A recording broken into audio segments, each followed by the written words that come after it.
Zone Media. Hi, everybody. It's James here. If you don't listen to It Could Happen Here, you might not recognize me. My name's James Stout, and I am the guy who pops onto this feed every few months to tell you something very sad and then ask for your money. And that's why I'm here today. A terrible earthquake struck Myanmar today, the day I'm recording this, which is Friday, the 28th of March. It was 7.7 on the Richter scale. We know of more than 100 deaths, but it's likely the death toll is much, much, much higher. Lots of the telegraph and internet infrastructure has been taken out by the earthquake, and the junta restricts internet and social media access. So we don't really know the full extent of the death, but we can imagine it will be very high, as one of the areas most affected was Mandalay, which is the second largest city in Myanmar. I've spoken to half a dozen sources in Myanmar today, people who Robert and I have interviewed before. They're all okay, but they all shared how terrible things were. They said things were as bad as they were at the time of Cyclone Nargis, which was a terrible disaster in 2008. If you would like to support the people of Burma who are currently fighting against tyrannical dictatorship, as well as dealing with the consequences of this natural disaster, there are a couple of ways you can do so. I was actually already running a fundraiser on my Patreon for Mobie PDF. They are a casualty evacuation team in southern Shan state, right at the fiercest part of the fighting right now. They don't fight. What they do is they go and they evacuate people who have been injured, and they provide medical services to internally displaced people. They've been doing this since 2021. They're incredibly brave people, and they've saved more than 300 lives. You can read more about them by going to my Patreon post, which also includes all the links for donation. The website for that is tinyurl.com/help-Myanmar.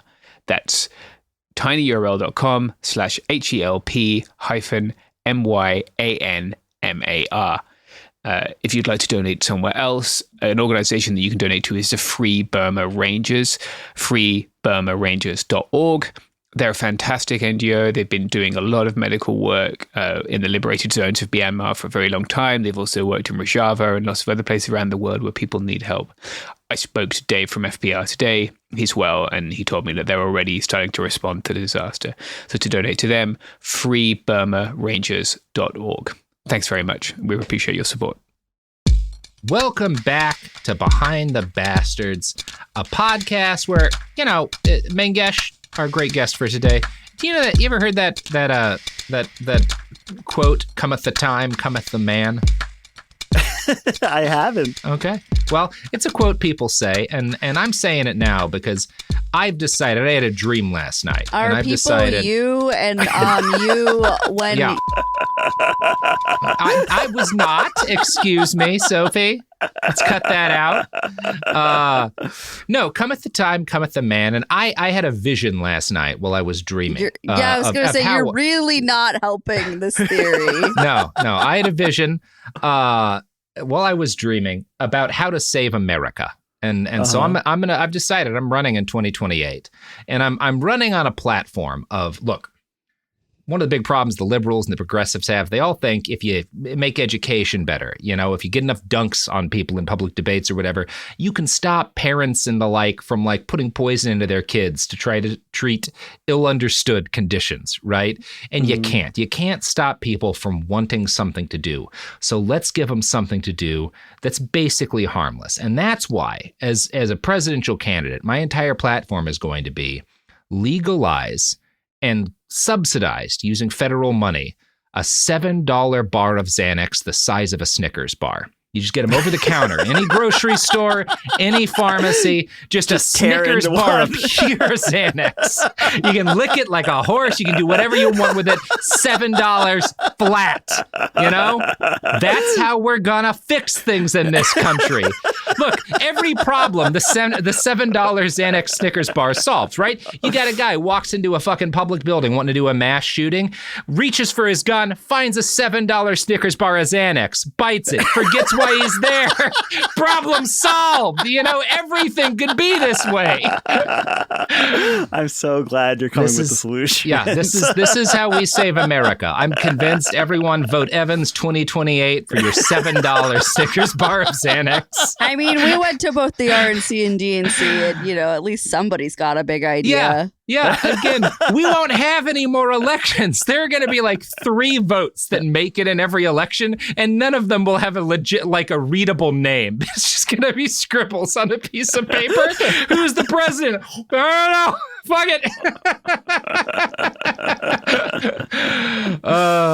it. So let's get back into this less happy story of medicine.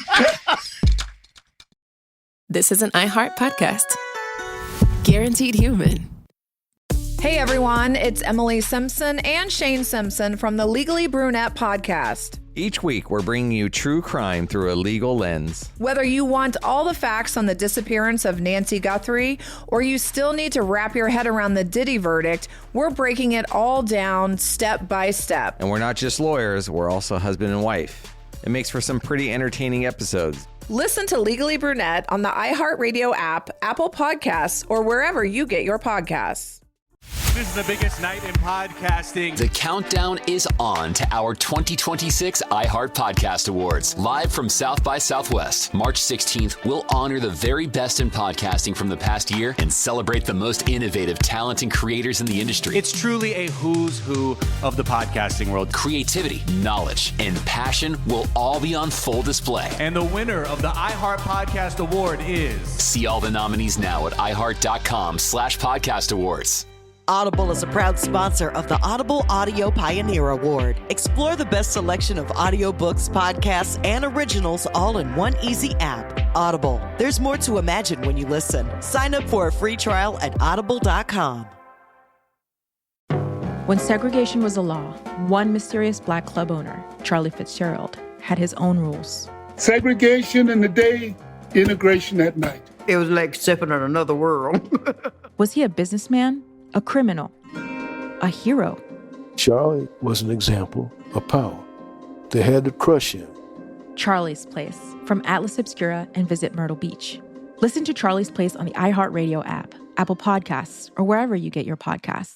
The human body is a beautiful machine, and keeping it running means understanding how it actually works. Which is why This Podcast Will Kill You is doing a multi-part series on sleep, what it's for, why our bodies don't follow neat rules, and why modern life is not helping. When you consider what we know about sleep in humans, there's one rule that comes out. We are predictably unpredictable sleepers. We'll continue exploring how the body works with a multi-part series on digestive function. So listen to our newest series, which runs January 20th through February 17th, with new episodes every Tuesday. From the Exactly Right Network, listen to This Podcast Will Kill You on the iHeartRadio app, Apple Podcasts, or wherever you get your podcasts.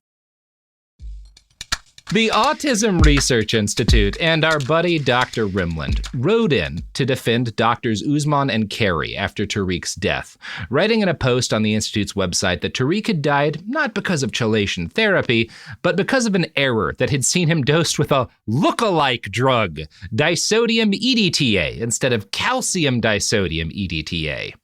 Now, first off, I don't think the argument, we didn't kill him with bad medicine, we killed him because we cruelly administered a deadly dose of the wrong drug, makes things better. Yeah, it feels like a weak argument. That's like, no, I didn't give him fentanyl. I just shot him up with way too much heroin. Like, yeah, I don't really see how that helps.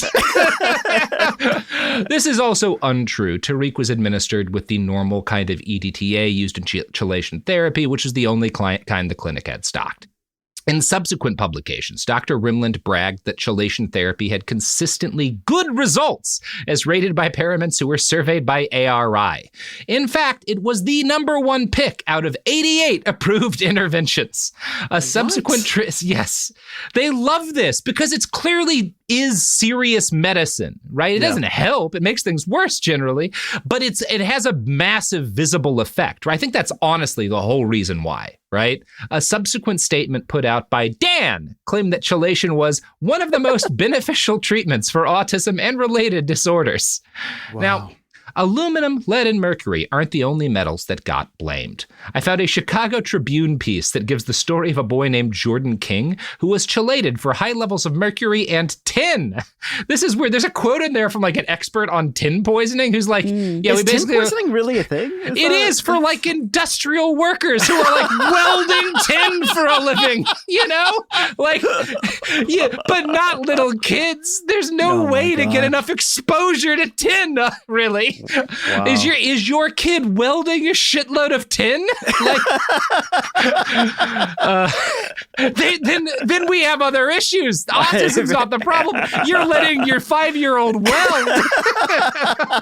What are you doing? Take that torch away from them. Now, the actual explanation for why Although this if they're kid productive, Sure, why not? Why not? It's good for kids to have a hobby. At least they're touching. If they can't touch grass, they might as well touch heated tin. Now, again, they do a test which shows high levels of mercury and tin in this kid's blood. But that's not the whole story. You hear about that and you're like, oh, well, maybe there was something going on. Why would they have elevated levels? Well, the explanation for why, and for why all of the kids that get tested in order to justify this therapy have elevated levels of different heavy metals, is because of the distinctly ascientific kind of lab test that they give these kids, right? You would think, if you're like, this kid probably has high levels of heavy metals, we might want to administer chelation therapy. You're not a doctor, Mangesh. But what would you do first? What would you do first if you thought they might have high levels of heavy metals? Get a blood test? Right. Very basic science, right? Okay, you think this is true? Let's test their blood. No. I'm so afraid. I'm these so blood afraid. tests I'm in this so kind afraid. of therapy is first you chelate the child. You shoot them up with this thing that strips heavy metals out of their blood and makes them pee it out, right? And then you test them.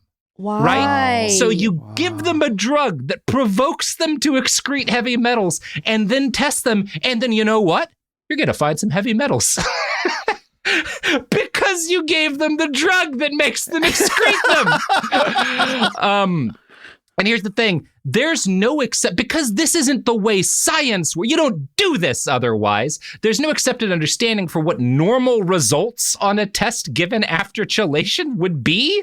Right. And so there's no actual medical case for drugging people and then testing them like this. So the lab just shows back charts that show scary spikes of different metals. And the clinician says, look, kids got it. We need to keep doing this. Wow. Now, in case you don't believe me, and you shouldn't, not a doctor, Dr. Carl Baum, director of the Center for Children's Environmental Toxicology at the Yale New Haven Children's Hospital, calls this, quote, exactly the wrong way to do it. Wow. Now, Dr. Usman did ultimately face mild consequences. In 2009, the Chicago Tribune featured her in their dubious medicine investigation, which helped push for a probe by the Illinois Department of Financial and Professional Regulation. They alleged that she had provided medically unwarranted treatment that may potentially result in permanent disabling injuries to 2 boys. Quote from the Tribune. In reaching a consent order with Usman, medical regulators alleged that Usman failed to disclose to her patients her financial interests in the company supplying the hyperbaric oxygen chambers and in the compounding pharmacy that filled prescriptions for her patients. The state said that she also failed to obtain informed consent for the chelation therapy and did not keep adequate medical records for her patients. Usman, who practices out of the True Health Medical Center in Naperville, neither admitted nor denied the state's allegations in signing the consent order. She agreed to pay a $10,000 fine. Great. $10,000. I love that this is the punishment. Yeah. I know. It's crazy. Now, the other boy that she's accused of harming in this case was a Chicago child, the son of James Komen. We don't get this kid's name because they're a kid, who was engaged in a custody battle with his ex-wife over their kid, who was a child with autism. Now, the kid's mom is a believer of these biomedical interventions for their son's autism. James is not. James recognizes this is pretty dangerous, and he gets trapped in this nightmare of trying to advocate for his son against the wishes of the boy's mother. Here's how a different article by the Tribune, titled Autism's Risky Experiments, describes his regimen of treatment. Quote, James Komen's son has an unusual skill. The 7-year-old, his father says, can swallow 6 pills at once. Diagnosed with autism as a toddler, the Chicago boy had been placed on an intense regimen of supplements and medications aimed at treating the disorder. Besides taking many pills, the boy was injected with vitamin B12 and received an intravenous infusions of a drug used to leach mercury and other metals from the body. He took megadoses of vitamin C, a hormone and a drug that suppresses testosterone. They're just doing everything to this kid. Again, the fact that his skill is that he can swallow 7 pills at a time. He's able to take so many pills. That's not America's Got Talent. Yeah. Now, the Komen boy also suffered extreme negative side effects from chelation, although thankfully not fatal ones. This provoked his father to sue, and his mother responded by complaining that any interruption of his complex nonsense therapeutic routine would have a disastrous impact on the boy, setting him back, That Tribune article, written in 2009, summed up the scope of the biomedical movement at the time. Studies have shown that up to 3/4 of families with children with autism try alternative treatments, which insurance does not usually cover. Doctors, many linked to the influential group Defeat Autism Now, promote the therapies online, in books and at conferences. Intensive regimens are so common that one doctor recently joked at an Autism One conference in Chicago, "You know you have a child with autism if your child takes more pills than your grandmother." Just joking about all the drugs you're giving kids. I love that, you're a redneck if, is the format Sure, for this. man, that makes you sound good. Sounds like you're a doctor. Great. It also made a point of discussing how the social media era had provided oxygen to the hyperbaric chamber fire that is the biomedical movement. Quote, "Parents trade stories and advice about chelation on large internet groups. One Yahoo group has more than 8,000 members. The treatment takes many forms, including creams for the skin, capsules, suppositories, and intravenous infusions of powerful medicines, usually reserved for people with severe metal poisoning." The hype was so big around this stuff in 2006 that the National Institute of Mental Health announced a randomized controlled trial of chelation as an autism treatment. So an actual legitimate medical body says, let's do a trial. So many people are saying this helps their kids. Let's look into it, right? And ultimately, they cancel that trial in 2008 because they can't find any evidence that there's benefit to it. And there's a lot of evidence that even trying this will put kids at risk, right? Significant risk, because chelation is not good for you if you don't need it. So it's actually unethical for us to study this because there's zero evidence it's helped anybody. And we know it hurts people. So we just can't do this to kids. Now, they've done some studies on lab rats that have showed that drugging lab rats needlessly with chelation therapy causes cognitive problems, right? So they're like, we really can't justify doing this. And this is good logic for ethical scientists. But the crazed parents and con artist doctors of the biomedical movement take this as evidence that big pharma has killed another attempt to uncover the truth, right? That's why they don't care about hurting kids. They just want to keep selling us expensive medicine that actually isn't as expensive as the fake medicine. That's so awful. You see similar stories wherever you look at these nonsense treatments for autism. In 2007, the Cochrane Collaboration, an independent evaluator of medical research, reviewed the efficacy of casein and gluten-free diets as treatments for autism, which had become another bugbear for biomedicine. The idea that some of these biomedical people have is that gluten and casein interferes with kids' brain receptors, and advocates would cite studies which prove that proper diet could eliminate the symptoms of autism. But, per Scientific American, Cochrane identified 2 very small clinical trials, one with 20 participants and one with 15. The first study found some reduction in autism symptoms. The second found none. A new randomized controlled trial of 14 children, reported this past May by Susan Hyman, an associate professor of pediatrics at the University of Rochester School of Medicine and Dentistry, found no changes in attention, sleep, stool patterns, or characteristic autistic behavior. Slowly, the evidence is starting to accumulate that diet is not the panacea people are hoping for, says Susan E. Levy, a pediatrician at the Children's Hospital of Philadelphia who has evaluated the evidence with Hyman. Now, of course, logic and evidence never drives the reactions you want to see in cases like this, right? Fitzpatrick's book includes a quote from an anti-mercury campaign in the U.S., Generation Rescue. This is what's her name? The Oprah ladies, Jenny McCarthy's organization. Oh, yeah. And this statement was made initially in response to Tariq Nadama's death. You might want to recall here that Tariq was diagnosed with high aluminum levels, not mercury, but whatever. Quote, "We are not desperate parents willing to try anything. We are educated, caring parents who have done thousands of hours of research and administered dozens of medical tests on our own children under the care of knowledgeable physicians." Wow. Great. Wasn't Jenny McCarthy's kid also like she said he was autistic and then he she said autistic? she cured him. She says she's cured him. Yeah. Oh my God. I hope that kid is okay. I don't know. Now, this kind of talk, this like, well, we're the experts. We've done so much, to understand this.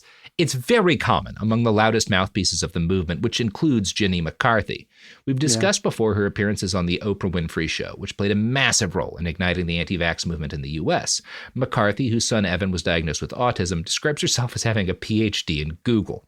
She does not. But she did have a role to play in the death of that 5-year-old who burnt alive in a hyperbaric chamber. In 2016, Jenny pivoted from her successful anti-vax campaign and started advocating hyperbaric oxygen therapy as a treatment for ASD. The scientific argument she used was that people with ASD have, and this is autism spectrum disorder, right? The scientific argument she used was that people with ASD have inflammation in their brains, which is true. You can, one thing you can see is that there's a level of inflation in the brains of people with autism, inflammation in the brains of people with autism. We don't know why. We don't know how this relates to we just know it's there, right? So there's a lot of debate about this, but it is something you see. And it is true that hyperbaric therapy has decreased other kinds of inflammation, but not in the brain. Yeah. Different, stuff doesn't always, it's not all the same, right? Even the, right, the microbiome being different of autistic kids and diet not being able to affect it, right? It's hard. Yeah. And so it's this thing where you are taking two unrelated facts and using them to put kids in these death tubes. Yeah. Now, actual analysis of the evidence, because there have been studies on this, shows that the only basis for hyperbaric therapy as a treatment for autism was one flawed study that showed a benefit. Per PubMed, quote, HBO2, that's the name for hyperbaric therapy, should not be recommended for ASD treatment until more conclusive, favorable results and long-term outcomes are demonstrated from well-designed controlled trials. A write-up from this time by the American Council on Science and Health states, despite all of this caution and doubt, McCarthy believes that she knows better. Her organization, Generation Rescue, is holding the 3rd annual Autism Education Summit this weekend in Addison, Texas, just north of Dallas, to promote HBO2 therapy for ASD. Now, this conference included an expert panel of chiropractors and osteopaths, as well as, along with those august medical experts, a YouTuber named Lily, who made a video about hyperbaric treatment helped her little sister. McCarthy was joined on the panel by Del Bigtree, producer of the movie Vaxxed, and one of the ladies from The Real Housewives of New Jersey. Truly, a symposium of the greatest minds in medicine. Awesome. Another conference expert was Dr. Anju Usman, whose husband sells hyperbaric chambers. Oh my God. I was not expecting that twist. Oh yeah, baby. Now, this is all made especially infuriating because 4 years before this conference, in 2012, a 4-year-old boy and his 62-year-old grandmother died after the hyperbaric chamber the boy was in caught fire at the Ocean Hyperbaric Center in Florida. Francesco had cerebral palsy, which hyperbaric therapy does not treat. And he had traveled to South Florida from Italy, where the treatment is illegal, with his grandmother. And he caught on fire. She tried to save them. They both die nightmarish deaths 4 years before this conference, where Jenny McCarthy saying everybody should do this for their kids. Wow.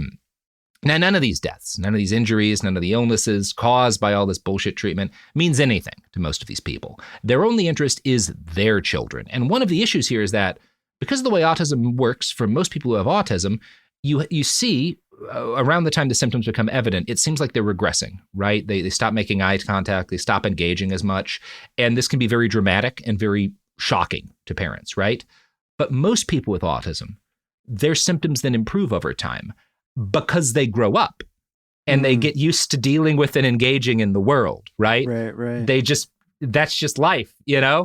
This is going to be the case with a majority of people who get diagnosed with autism. You will see the symptoms get alleviated. So even if you're just dosing them with every random drug you can get your hands on, they will likely show improvement in some ways just as they grow up and people convince themselves, I saved my kid, At least they're better because of all of this shit I did. When you could have just loved them. Dealt with the help, maybe gotten some treatment for the GI issues or whatever, but you could have just loved them, Didn't have to do all this other shit. But it's just like, life. People find ways to interact and deal with the world, like David Lynch, Right. This is, again, because people with autism are people. But yeah, as a result of this fact, many of these parents will go to their graves secure in the belief that they stood up for their kid and helped save them, even if all they did was make the world more comfortable for the kind of con men who encourage children to avoid getting vaccinated for measles. And speaking of speaking of ads, here they are. Segregation in the day, integration at night. When segregation was the law, one mysterious black club owner had his own rules. We didn't worry about what went on outside. It was like stepping in another world. Inside Charlie's place, black and white people danced together. But not everyone was happy about it. You saw the KKK? Yeah, they was dressed up in their uniform. The KKK set out to raid Charlie, take him away from here. Charlie was an example of power. They had to crush him. From Atlas Obscura, Rococo Punch, and Visit Myrtle Beach comes Charlie's Place, a story that was nearly lost to time. Until now. Listen to Charlie's Place on the iHeartRadio app, Apple Podcasts, or wherever you get your podcasts. Segregation in the day, integration at night. When segregation was the law, one mysterious black club owner had his own rules. We didn't worry about what went on outside. It was like stepping in another world. Inside Charlie's Place, black and white people danced together. But not everyone was happy about it. You saw the KKK? Yeah, they was dressed up in their uniform. The KKK set out to raid Charlie, take him away from here. Charlie was an example of power. They had to crush him. From Atlas Obscura, Rococo Punch, and Visit Myrtle Beach comes Charlie's Place, a story that was nearly lost to time. Until now. Listen to Charlie's Place on the iHeartRadio app, Apple Podcasts, or wherever you get your podcasts. I'm Anna Navarro, and on my new podcast, Bleep with Anna Navarro, I'm talking to the people closest to the biggest issues happening in your community and around the world. Because I know deep down inside right now, we are all cursing and asking what the bleep is going on. I'm talking to people like Julie K. Brown, who broke the explosive story on Jeffrey Epstein in 2018. These victims have been let down time and time again. For decades and decades and decades by local law enforcement, by federal law enforcement, by administration after administration. The Justice Department, through, I think we counted 4 presidential administrations, failed these victims. Listen to Bleep with Anna Navarro as part of the My Cultura podcast network, available on the iHeartRadio app, Apple Podcasts, or wherever you get your podcasts. Almost 30 years together, 4 kids, and some of reality TV's most unforgettable moments, we know a thing or two about living life out loud. We're taking you behind the scenes in our new podcast, Between Us, with me, Heather Dubrow. And me, Terry Dubrow. Between Us isn't about perfect lighting or curated Instagram grids. It's the unfiltered, behind-closed-doors conversations you wish you could eavesdrop on. Equal parts smart, funny, and a little bit scandalous. Every week, Heather will bring you an unapologetic take on the headlines, the trends, and the cultural moments everyone's texting about. And Terry will deliver insider beauty, health, and wellness insights you won't find on TikTok. Together, we'll tell the stories, spill the secrets, and share the hacks that keep life, marriage, and everything in between feeling fresh and fun. We may live in a gated community, but there's zero gatekeeping here. And plenty of, did they just say that moments? Listen to Between Us on the iHeartRadio app, Apple Podcasts, or wherever you get your podcasts. We're back. Good stuff. Good stuff. Good stuff. So every now and then, when you read about the biomedical community, you do hear about the rare wins, right? These cases where a parent gets pulled into this, they treat their kid with nonsense for a while, and they realize I fucked up, and they pull back, and they take accountability, and those are good stories. There's a great article in The Atlantic about autism's fringe therapies, and it gives a story of Emma Zurcher and her family. Emma was born in 2002, and she started to show signs of autism at like age 2.5, right around the time Tariq would have died, right? Her mother, Ariane, later described the realization of her daughter's diagnosis as being like, quote, descending into hell. I was desperate to save my daughter. We went to everybody. We tried everything. Per The Atlantic, quote, she and her husband took Emma to neurologists, gastroenterologists, behavioral, speech and occupational therapists, nutritionists, naturopaths, a shaman and a homeopath, a craniosacral therapist and a Qigong master. A developmental pediatrician who didn't take insurance charged at least $200 per visit and had a months-long waiting list. Recommended they call a psychic in Europe. The psychic, ironically, refused payment because she didn't pick up a signal from them. When the psychics are more honest than the doctors, holy fuck! Like, oh wow, unbelievable list. The psychic's like, no, I don't want to rob you. You know, like, holy fuck. They tried dozens of treatments that claimed to have recovered children with autism, including numerous vitamin supplements, topical ointments, restrictive diets, chelation, hyperbaric oxygen therapy, brain scans, a so-called detoxification system, and stem cell therapy. In other words, she went through all the con therapies we've covered in these episodes and a bunch more. She describes her mind state after each failure as, I thought I didn't do it right. Let me do it again. And this is the consequence of this. It's not unreasonable to say that, like, well, if your kid has a condition or an illness, part of treating it properly is the parent needs to be an advocate for their kid and involved in the treatment. Not an unreasonable statement. But there's this attitude that means that, like, the parent is responsible for figuring it out, and like, well, but you're like a fucking accountant or something. Like, you don't know how to, you're not a medical expert. You don't know what you're doing. Like, you shouldn't be diagnosing your kid here.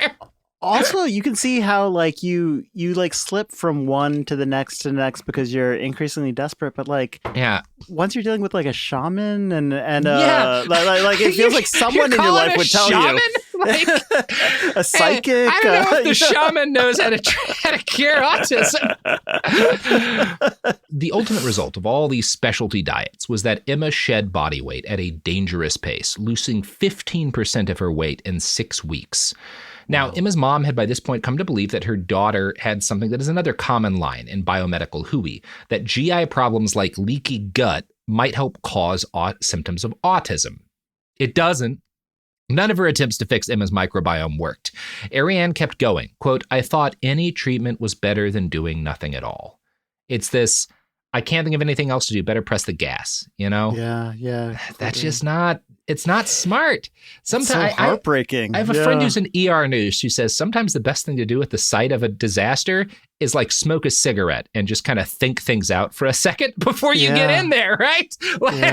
And that sounds horrifying to a lot of people, but this is a person who deals with emergencies every day. Sometimes your best bet is like, give it a sec. Take a look. I mean, especially when like think it through. Everyone in the autism community is telling you that like there's a ticking clock, right? Like you're trying to race and beat the clock. And this is also, it's another thing. It's a thing that gets people killed in war zones. You know, I've seen it, like this desire, this feeling a need to do something when, again, the people who are the real veterans, the people, number one, they also do react when they need to, but they also don't react all the time when they don't need to. They tend to keep to watch shit, to think, you know, because otherwise you die horribly, you know? Anyway, her kid loses a disastrous amount of weight, and none of these attempts to fix Emma work at all. This is the state of mind, this idea, I've got to do something. That's most of what these parents find themselves in. And the market for quack cures has only grown. I stated in 2009, about 75% of parents of children with autism reported using alternate medicine. Today, it's about 88%, nearly all of them. If you have the money, there are a truly dizzying number of options available, like SPECT, a $3,500 treatment that scans a child's brain to diagnose them and derive targeted treatments for their individual autism. This is in spite of the fact that brain scans like SPECT can't reveal autism. They don't. You don't see it that way. Wow. And of course, they can't like figure out this specific treatment is how to help your kid, right? But parents love that shit. Like I'm going to get the exact kind of therapy for my individual kid. No, that's just... You're not doing it this way. Sorry. Maybe the therapy your kid needs is for you to just like them. Well, also, once your kid has autism and then you get a scan, you can point to anything and say like, sure, this is the cause look at of it, this right? thing. I don't know what it is, but it says autism, 100%. Probably the most costly of these new interventions is stem cell therapy. And this might actually there might be treatment derived from this in the future. It's very far from clear at this point, right? At the moment, it is not approved as a treatment in the US. There are several trials gathering data on whether it's safe or effective. But again, the parents who think their kids have this ticking clock before their life is ruined don't want to wait. And as the Atlantic reports, quote, several foreign clinics offer it for around $10,000. Sarah Collins credits the adult stem cell injections her 2 children received in Panama City, Panama, with the recovery of her older son and improvement in her younger son, both of whom were diagnosed with autism. Her experience led her to co-found the Stem Cell Therapy for Autism Facebook group. She says one reason parents might not want to take part in clinical trials in the U.S. is that their child might wind up in the placebo arm of the trial. They won't mess with that. They'll go right to Panama instead. Again, you get both the psychology of like, well, I don't want my kid to be, I want them to get the medicine now. But it's like, ultimately, your desire to do something now is making your kid and everyone else you love everywhere in the world less safe, because good medicine relies on good double-blind studies with placebos. That's how you do medical studies. And by delaying this, number one, you are slowing down the process by which science will get done. But also, by going to Panama to get whatever the fuck shot into your kid, well, say that clinic doesn't have good standards. Say your kid gets hurt. And maybe it's not even because of actual stem cell therapy. It's because something else fucked up happened. But there's this horrible public death or illness associated with it. And that shuts down research into a thing that may one day lead to treatments that help people, right? That alleviate some symptom or something. You are doing nothing but harm by doing this out of this desire that like, well, but I got to focus on my kid. And it's like, no, it's this fucking, no. Emma's mom eventually made the right decision after about 7 years of trying this carousel of treatments to reach out to an adult with autism and talk to them about her kid. This adult was Julia Bascom, who has a blog called Just Stimming. This talking to Julia keyed her in on the fact that, well, maybe autism isn't like, doesn't mean my kid has no life. Maybe they can be happy as a person with autism, and I should focus on that because it's just the way they are. Emma's mom wrote, quote, my entire focus changed. Instead of fighting against Emma's neurology and trying to cure this heinous disorder, I started finding ways to help her flourish. And that's it, really. Right? That's the ball game. I mean, just robbing yourself of like the joy of being able to enjoy your kid and see them, is stunning because you're so worried. Yep. Yeah. I mean, and it is tragic. Like the amount of the wasted years. Yeah, you're so obsessed doing this that you're not actually having a relationship with your kid as your kid. You're having a relationship with your kid as a sick thing you need to fix. Yeah, as a guinea pig. It's sad. Yeah. Now, in this case, so one of the first things she does when she has this shift in mindset, she realizes like Emma's not great at talking. This is a big problem for her that like your kid can't really talk and like communicate verbally. And so instead of shooting her up with more drugs and shit, she tries a different kind of intervention. She gives her kid a keyboard setup so Emma can type out her thoughts. And suddenly Emma starts communicating very clearly with people and the rest of the world. She gets on track to get her high school diploma.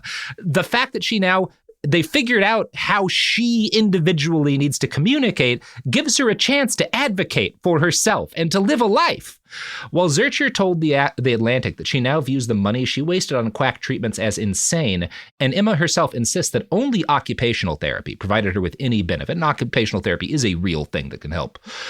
She also insists she's not angry at her mom. Quote, you thought my autism was hurting me and that you needed to remove it, but you did not understand that it is a neurological difference. Fear caused you to behave with desperation. What an incredibly mature way to respond. Jesus, yeah. And that would be a beautiful note to end on, Mangesh. But this is a different show. This is Behind the Bastards. So we're not going to end on that uplifting note. Instead, I'm going to tell you a whole nother story about one of these quack bastards, one of the worst of these sons of bitches, an asshole named James Jeffrey Bradstreet. 3 names, real serial killer shit for James Jeffrey Bradstreet. Yeah, this episode and part 1, just the names. The names. Always the worst. Born in July 1954 in Florida, Bradstreet was at one point a Christian preacher who got a medical degree from the University of Florida. We're doing great. Knocking it out of the park so far. His postgraduate research was in aerospace medicine, and his actual career was as a family doctor. But in 1997, after he'd been practicing for a little over a decade, his son was diagnosed with autism. As Fitzpatrick writes, Jeff Bradstreet abandoned his career as a family doctor to become a radio talk show host.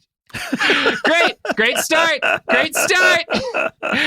He immediately met up with the biomedical activists and founded the International Child Development Resource Center in Florida, or the ICDRC.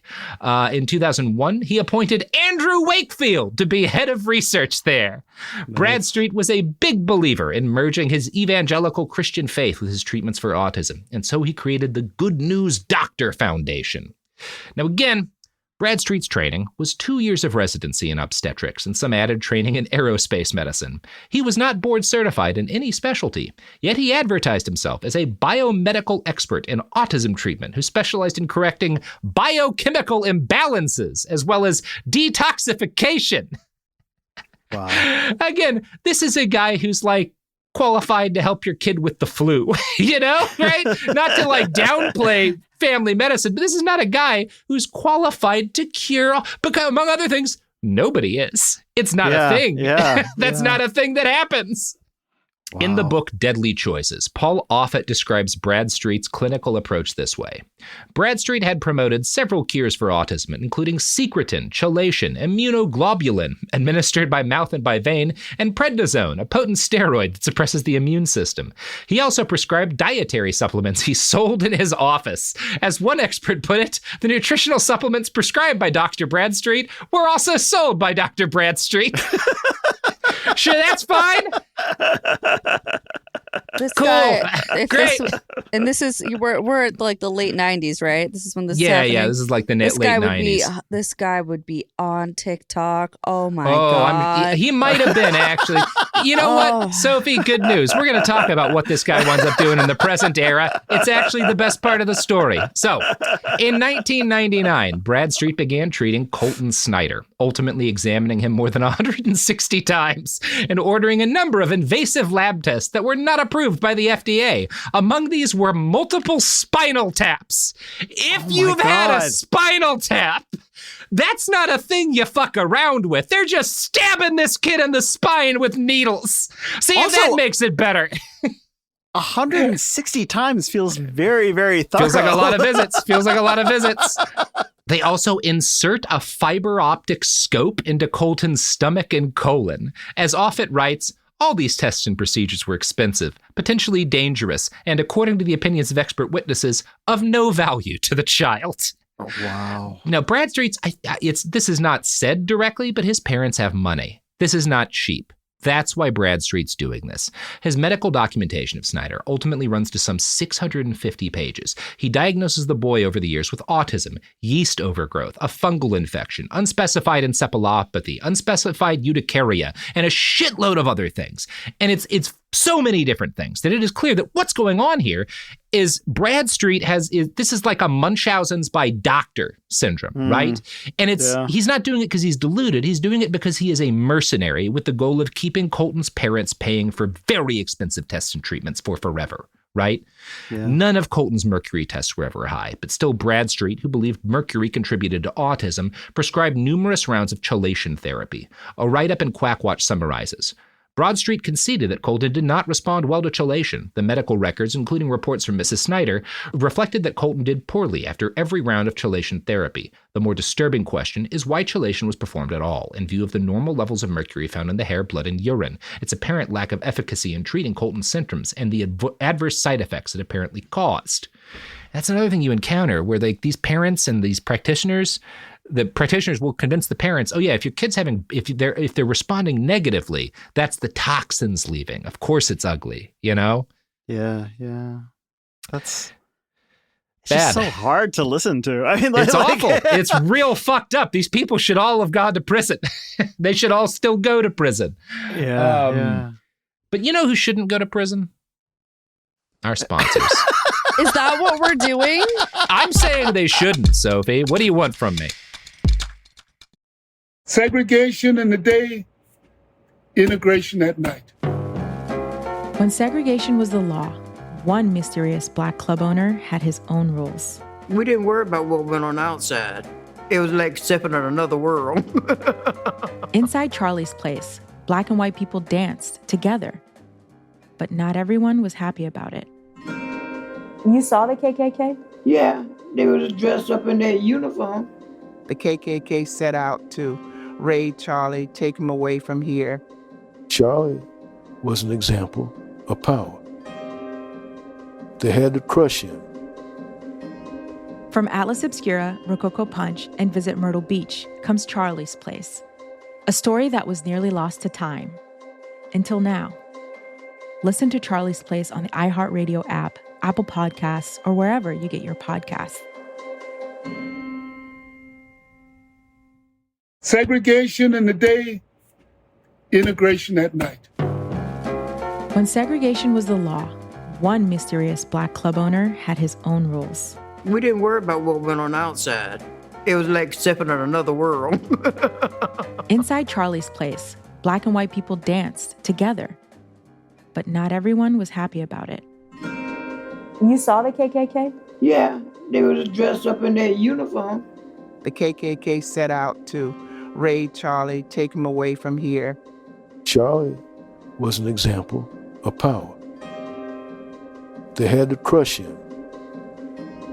From Atlas Obscura, Rococo Punch, and Visit Myrtle Beach comes Charlie's Place. A story that was nearly lost to time. Until now. Listen to Charlie's Place on the iHeartRadio app, Apple Podcasts, or wherever you get your podcasts. I'm Anna Navarro, and on my new podcast, Bleep with Anna Navarro, I'm talking to the people closest to the biggest issues happening in your community and around the world. Because I know deep down inside right now, we are all cursing and asking, what the bleep is going on? I'm talking to people like Julie K. Brown, who broke the explosive story on Jeffrey Epstein in 2018. These victims have been let down time and time again for decades and decades and decades by local law enforcement, by federal law enforcement, by administration after administration. The Justice Department, through, I think we counted 4 presidential administrations, failed these victims. Listen to Bleep with Anna Navarro as part of the My Cultura podcast network, available on the iHeartRadio app, Apple Podcasts, or wherever you get your podcasts. Almost 30 years together, 4 kids, and some of reality TV's most unforgettable moments, we know a thing or two about living life out loud. We're taking you behind the scenes in our new podcast, Between Us, with me, Heather Dubrow. And me, Terry Dubrow. Between Us isn't about perfect lighting or curated Instagram grids. It's the unfiltered, behind closed doors conversations you wish you could eavesdrop on. Equal parts smart, funny, and a little bit scandalous. Every week, Heather will bring you an unapologetic take on the headlines, the trends, and the cultural moments everyone's texting about. And Terry will deliver insider beauty, health, and wellness insights you won't find on TikTok. Together, we'll tell the stories, spill the secrets, and share the hacks that keep life, marriage, and everything in between feeling fresh and fun. We may live in a gated community, but there's zero gatekeeping here. And plenty of, did they just say that moments? Listen to Between Us on the iHeartRadio app, Apple Podcasts, or wherever you get your podcasts. We're back.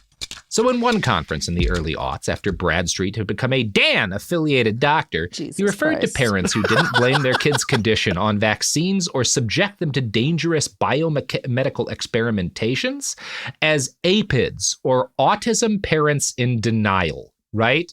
If you just accept your kid and try to help them live their best life, you're in denial. You should be poisoning them. Fitzpatrick notes that other experts in the field speak in similar ways. Quote, Jenny McCarthy is dismissive of woe-is-me moms, though she is not above moaning about how shitty her own life is and reminding her readers that celebrities suffer like everyone else. Still, she finds it difficult to accept that other parents don't simply believe in alternative treatments. Was it, she asks herself, that they didn't want to hope or that they enjoyed the victim role? I don't know, maybe they're just trying to do what's best for their kids. Yeah. When the Chicago Tribune interviewed Bradstreet about his use of IV immunoglobulin, or IVIG, as an autism treatment, he told them, every kid with autism should have a trial of IVIG if money was not an option and if IVIG was abundant. Bradstreet also became a vocal advocate for hyperbaric oxygen therapy, although he did later publish research arguing it was ineffective, perhaps because it wasn't a big moneymaker for his clinic. In 2008, more than 5,000 families enmeshed in the biomedical movement launched a lawsuit seeking compensation for vaccine-related harm in the U.S. Court of Federal Claims. Bradstreet was one of their major witnesses. He provided expert testimony, which ultimately failed because the special masters, which is the name of the people who are like evaluating this claim, look into Bradstreet in part to determine if there's credible evidence to support the idea that vaccines cause autism. Mm-hmm. They conclude it doesn't. They reject the case. And one major reason is the case of Colton Snyder, which they examine at length and hold up as like, this is an example of how the malpractice is coming from inside the house. It's guys like Bradstreet, right? Yeah. Still, by 2009, Bradstreet had been in practice so long that he claimed his institute has records on more than 4,000 patients. He got a California medical license in May of that year and established a branch of the ICDRC. 2 years later, he got a Georgia state medical license and opened a clinic in Beaufort. Because staying competitive in the industry of fake autism treatments required constant innovation, Bradstreet became an advocate for a new autism cure late in his career, GCMAF. This stands for globulin component macrophage activating factor. And this is a thing, it's a protein in healthy blood that you can remove and concentrate and use it to treat certain kinds of illnesses. Some kind of people are sick in a way that injecting them with this concentrated factor can help them, right? It's a real thing for stuff. Not for this, but for stuff. Yeah. In August of 2012, he gave a presentation in England in which he described injecting 40 patients with autism with this shit, declaring, I shouldn't call it shit, well, but the stuff he is selling is shit. There's a legitimate version of this. That's not what he's selling. Declaring, quote, it's extremely potent in terms of its ability to work for children, he announced. Many from this experiment have gone on to basically lose the label of autism. They don't have autistic distinctions anymore after sometimes as little as 20 weeks of therapy. Wow. Now, this just isn't the way this works. It's not really how anything works. But Bradstreet tended to show up in the kind of crowds where he wouldn't be questioned. He claimed that doctors in Japan and Italy were working on the same therapy. And he also cited a guy named David Noakes, the head of an immunobiotech, which manufactures GCMAF. And he shouts this guy out and then offers attendees to the speech a 25% discount on GCMAF. Sounds like medicine to me, bro. I love it when my doctor gives me a fucking coupon for blood factor. Great. Well, it's coming from him, honestly, because he's a radio host. Sure. Yeah, of course. It does come. Right. Absolutely.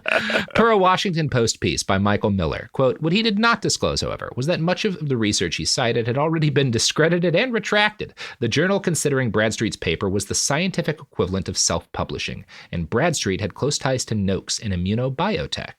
During the same UK trip, Bradstreet and Noakes made what was essentially a promotional video for immunobiotech and its brand of GCMAF, called First Immune. Quote, I'm here with Dr. Jeffrey Bradstreet from the USA, the autism expert in the First Immune GCMAF laboratories, Noakes said on camera. Dr. Bradstreet has been using our GCMAF for 18 months, and we'd like to thank you for, I think you've treated 900 children now? Not just children, Bradstreet boasted. So the spectrum of my patients with autism ranges from somewhere around 18 months to goodness, somewhere around close to 40. So we've treated many adults with autism, as well as chronic fatigue patients, cancer patients. So we found application for a fairly broad number of disorders for the product. The two traded compliments for 4 minutes straight, just gassing each other up for 4 minutes. Again, sounds like medicine. Now, the transcripts for this are just impossibly fucking cringy, with Noakes saying, "We've never met a doctor with such an understanding at the microbiological level of how autism and cancer and other diseases work." And again, autism and cancer, not really related. Not alike. Yeah. Not at all alike. Other diseases, again, not that I'm not saying autism is a disease, but like that's the way this guy's talking. It's like, no, this isn't medicine. I know. Doctors are never like, yeah, we figure like this thing helps with the flu and I don't know, probably lung cancer. Fuck it. And gout. yeah, gout. Sure, fuck it. And one of the things like Bradstreet goes back to after Noakes gasses him up, he's like, "This is the most sterile lab I've ever seen. The best equipment, the best people. This is the perfect like environment for doing good medical science." Bradstreet then pivoted to make the pitch that the greatest thing about GCMAF was that you could use it without the presence of a doctor. In other words, regular parents could just buy the stuff and shoot their children up with it. Quote, "Oh my God. It's accessible to anybody around the world. Through your internet sites, you've made it available very broadly. We've used it in South Africa, China, India, Eastern Europe, South America, and all over. That's been a wonderful experience to see parents have access to a therapy." And like, so there's this drug that's a cousin of benzos that was like Soviet Union Xanax that they gave to their astronauts that is like unregulated in the US. You can order it by the kilogram. I think about shit like that. We're like, yeah, okay. But what if we just did that for children's medicine? You know? That's incredible. Oh, man, it is so funny. I just don't understand like how like it's so shameless, like going from children to like all people with autism to like everyone with cancer to like, it's just unbelievable. And again, the people selling Soviet Xanax to strangers on the internet, fundamentally an honest business, you know? People who buy that shit know what they're getting, you know? So and you can give it to your kids, DIY, was the ultimate pitch to the parents in the biomedical treatment community and the ultimate evolution of the founding principles that parents should be actively engaged, not just in caring for their child, but in diagnosing and treating them. Meanwhile, there was no real evidence that GCMAF benefited children with ASD, as Baylor School of Tropical Medicine Dean Peter Hotez told the Post. And by the way, Dr. Peter Hotez also is the parent of a child with autism. An initial safety test of GCMAF injections had not even been completed. It was still trying to recruit participants. So the actual doctors are being like, we don't even know if this is safe. We haven't been able to get enough people to volunteer to prove that this isn't dangerous, not even to show that it works. And they're just selling this over the fucking internet. Even so, Bradstreet bragged about dosing more than 2,000 children and claimed 85% of them improved and 15% had their autism eradicated. The initial hype was massive, but the actual comments from parents who used the treatment were standard. Some claimed small positive, while others claimed hard-to-rate changes like, well, he's talking more. Many, though, recorded disappointment. Quote, "We have recruited 20 shots of GCMAF so far. I am still waiting for the wow that everyone talks about," one person wrote. Even worse, they described side effects including crying and pains in his chest and stomach for at least the first 3. "We are doing GCMAF injections. I have not seen any gains at all," another person wrote. "I have seen worse behaviors and tantrums, so after spending $1,300 for no gains and living in hell, I'm done with this." Wow. I can't imagine ordering something online and being like, yeah, I should Time shoot to my shoot kid this with into it. my child with a needle. 20 times. It's unbelievable. I don't know. Maybe that's child abuse. I'm sorry. I know you quote unquote love your kid, but that sounds like child abuse to me. Oh, completely. Yeah. I like, obviously, little kids don't understand. Sometimes you have to, if they're sick, you have to give them medicine that they don't like, that may have negative side effects, because that's just necessary sometimes, right? I get it. But like, to do that for no reason. Yeah. None at all. Also, like I'm sure some of this was causing some sort of delirium and the kids were talking as a result of that. Yeah, It's not doing nothing because, by the way, Mango, we're about to talk about where this blood came from. Oh God! Because I know. The first thing I thought was like, Jesus "Wow, Christ! I this don't is think fucked that's up. where This is not just fucked up because they're like shooting kids full of blood that doesn't do anything, or maybe it hurts them. But also, like, blood is rare. There's not enough of any of these blood factors. People need this, and you're not getting this stuff to people who need it. The good news is that's not an issue here." I'm afraid. I'm so nervous. I've spent a lot of these episodes talking about what a bad idea it is to make parents without medical training part of the diagnostic and treatment process in this way. But the Bradstreet story does have a positive ending due to a mom of 2 sons with autism named Fiona O'Leary. She came upon his scam and she gets angry, right? She is not one of these moms who buys into the bullshit. She's like, oh, this is fucking dangerous. Fuck this guy. Right. She looks into his business and the web of shady, undisclosed financial interests he had with immunobiotech. She files complaints with regulators. I think this is over in the UK. I believe she lives, I don't know if she's in the UK proper or Northern Ireland, given the name Fiona O'Leary. But this leads to the UK's equivalent of the FDA does an investigation that culminates in a raid on a First Immune GCMAF production facility near Cambridge.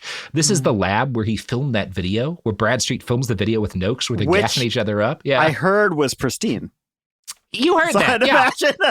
So while Bradstreet had praised the lab's sterility, UK regulators described it as making GCMAF out of, quote, blood plasma labeled not to be administered to humans or used in any drug products. Oh my God.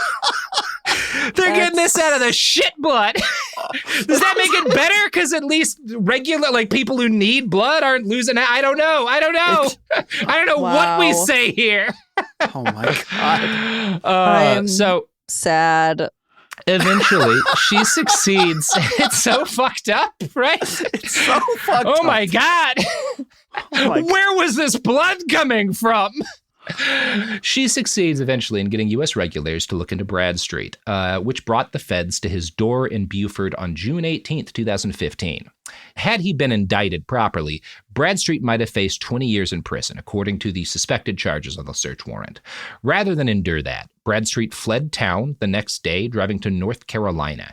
As he checked into his hotel, Swiss papers reported a story from Switzerland that a First Immune clinic in that country, run by Noakes, had been shut down after 5 patients being treated with GCMAF had died. Some had paid almost as much as 6,000 euros a week for treatment. And to be clear, we don't know that the GCMAF killed those people. These were terminal patients, right? But this was billed as helping terminal conditions, and it didn't, right? So there's a big raid on his partner Noakes. That and the raid on his own facility in Beaufort probably contributed to Jeffrey's decision to take his own life on June 19th. His body was found by a fisherman that afternoon, floating in like a river, and the gun he used was found nearby in the water. This immediately became a conspiracy for biomedical advocates, including the CEO of Immunobiotech, who insisted that Jeffrey was murdered by pharmaceutical companies for stating that the MMR vaccine causes autism and hurting their profits with his GCMFA therapy. And unfortunately, what happens here is kind of the best case scenario in this world. One major agent of harm faces a teeny bit of justice and then makes a choice to take himself out of the picture, right? To this day, though, Bradstreet remains a focus of vaccine conspiracists. And I found this in a Reddit post on the Our Conspiracy Commons board from 2022. And it's like a picture of this guy in a suit. This is Jeffrey Bradstreet. He found the cure for autism using oxygen chamber therapy, chelation, and protein shots for T cells. After having cured thousands, he was shot in the back twice at his mansion, and the FBI raided and destroyed his cure center the day after. Now, none of that's accurate. They raided his center the day before. He's not at his mansion. He tries to check into a hotel and can't check in, and then he goes to the river. This is just all wrong. But it's also such a hydra, right? Like it feels like you cut off the head and all these others emerge. It's awful. Yep. Anyway, that's our story for the week.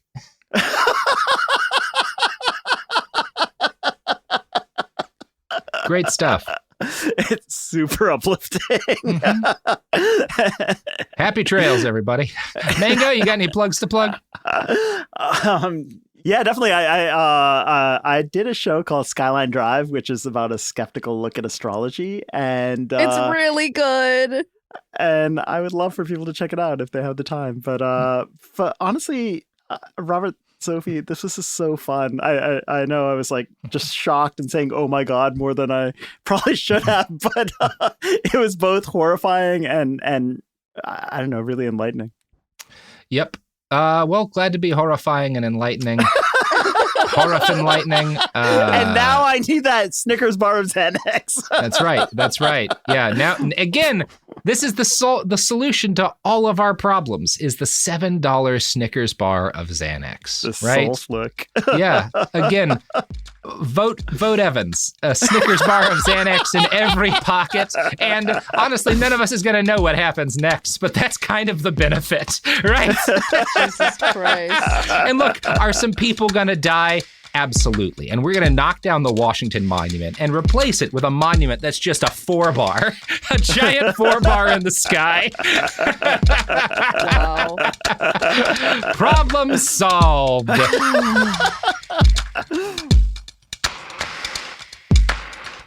Behind the Bastards is a production of Cool Zone Media. For more from Cool Zone Media, visit our website, coolzonemedia.com, or check us out on the iHeartRadio app, Apple Podcasts, or wherever you get your podcasts. Behind the Bastards is now available on YouTube. New episodes every Wednesday and Friday. Subscribe to our channel, youtube.com/@BehindTheBastards. This is the biggest night in podcasting. The countdown is on to our 2026 iHeart Podcast Awards. Live from South by Southwest, March 16th, we'll honor the very best in podcasting from the past year and celebrate the most innovative talent and creators in the industry. It's truly a who's who of the podcasting world. Creativity, knowledge, and passion will all be on full display. And the winner of the iHeart Podcast Award is... See all the nominees now at iHeart.com/podcast awards. Audible is a proud sponsor of the Audible Audio Pioneer Award. Explore the best selection of audiobooks, podcasts, and originals all in one easy app. Audible. There's more to imagine when you listen. Sign up for a free trial at audible.com. This is Ryder Strong, and I have a new podcast called The Red Weather. In 1995, my neighbor, Anna Trainer, disappeared from a commune. It was nature and trees and praying and drugs. So no, I am not your guru. And back then, I lied to everybody. They have had this case for 30 years. I'm going back to my hometown to uncover the truth. Listen to The Red Weather on the iHeartRadio app, Apple Podcasts, or wherever you get your podcasts. Saturday, May 2nd, country's biggest stars will be in Austin, Texas at our 2026 iHeart Country Festival presented by Capital One. Tickets are on sale now. Get yours before they sell out at Ticketmaster.com. That's Ticketmaster.com. When segregation was a law, one mysterious black club owner, Charlie Fitzgerald, had his own rules. Segregation in the day, integration at night. It was like stepping in another world. Was he a businessman, a criminal, a hero? Charlie was an example of power. They had to crush him. Charlie's Place, from Atlas Obscura and Visit Myrtle Beach. Listen to Charlie's Place on the iHeartRadio app, Apple Podcasts, or wherever you get your podcasts. This is an iHeart podcast. Guaranteed Human.